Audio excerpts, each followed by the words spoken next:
Oi, gente, tudo bem?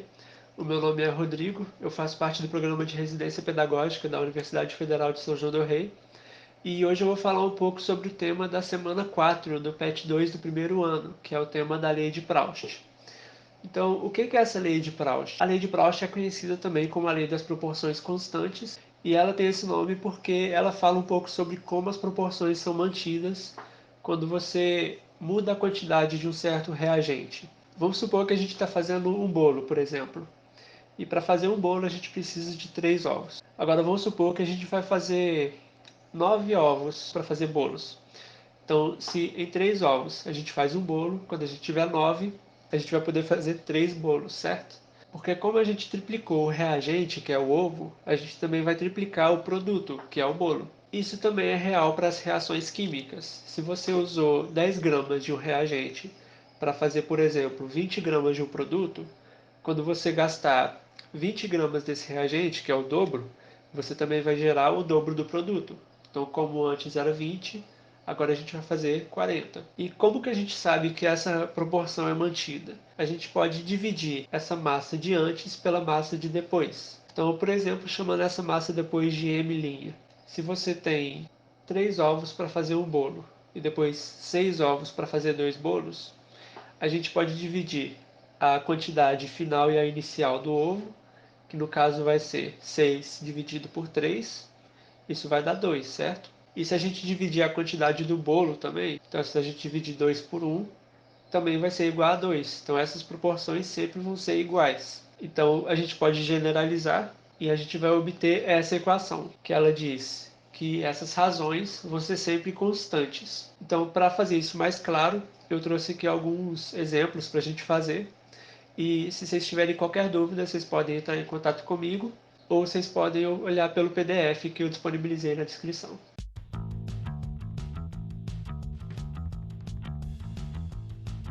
Então a gente tem aqui essa primeira questão que está falando sobre a respiração.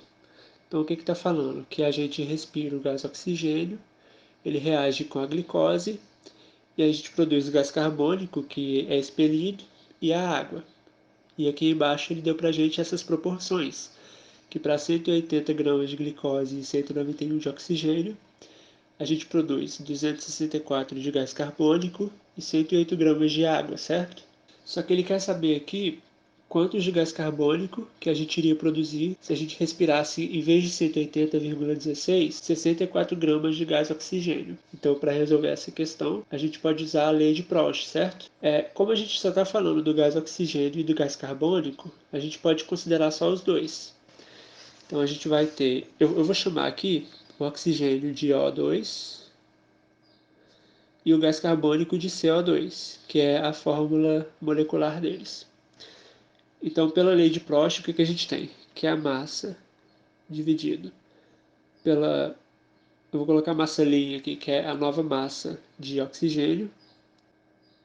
Vai ter que ser igual a massa dividido pela nova massa de gás carbônico. Por quê? Se a proporção permanece, então essas razões têm que ser sempre iguais, certo? Por exemplo, se a gente tiver depois o triplo aqui, dos dois lados a gente vai ter 1/3. Então, é uma fração que permanece constante. O que o problema deu para a gente? A gente tem a massa de O2, que é 191,9 gramas, e a gente também tem essa nova massa de O2, que é 64 gramas.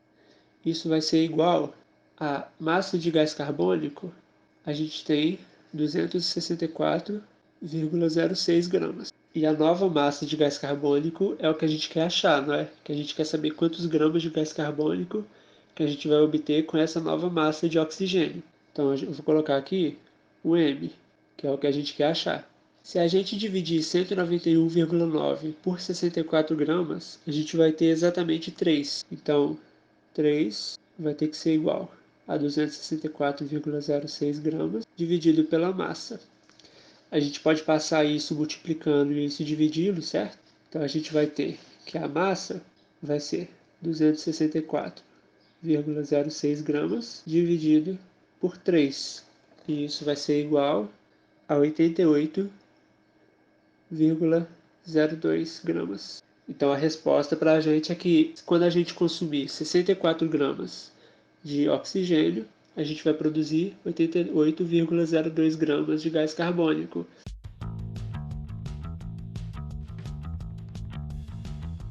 Então o que a gente tem aqui nesse segundo exemplo, gente?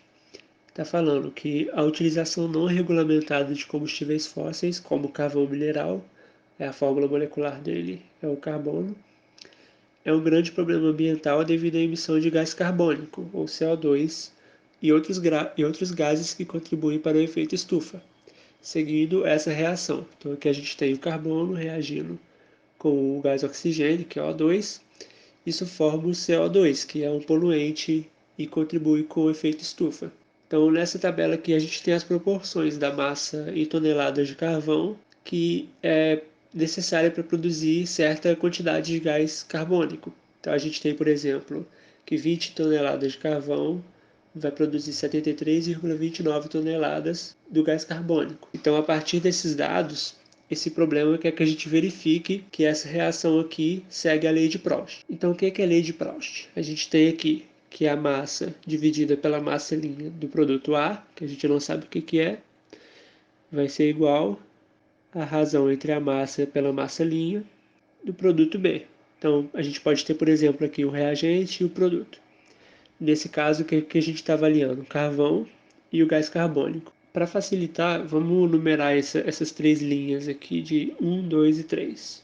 Então, a lei de Proust diz que isso aqui deve sempre ser conservado, certo? Então, se 20 toneladas dá 73,29, quando a gente colocar 80 toneladas, tem que continuar na mesma proporção. Então vamos checar isso. Então nesse caso, vamos fazer de 1 para 2. Esses aqui vão ser os dados da massa e esses vão ser os dados da massa linha. Então vamos lá. A massa do carvão é 20 toneladas, dividido pela massa linha, que é 50 toneladas. E isso tem que ser igual à massa do gás carbônico, que é 73,29 toneladas, dividido por 183,22 toneladas, que é a massa linha do gás carbônico. Quando a gente dividir esses dois aqui, 20 por 50, a gente vai obter 0,4, e esse número por esse número, a gente também vai obter 0,4, ou um número bem próximo, isso é pelo arredondamento. Então a gente tem que, se a proporção manteve constante, a gente pode confirmar que essa reação está seguindo a lei de Proust. Essa tabela aqui está na proporção certa. Vamos fazer só mais um caso aqui para garantir. Vamos fazer de 3 para 1. Então, a gente chama aqui de M e aqui de M'. Então, o que a gente vai ter?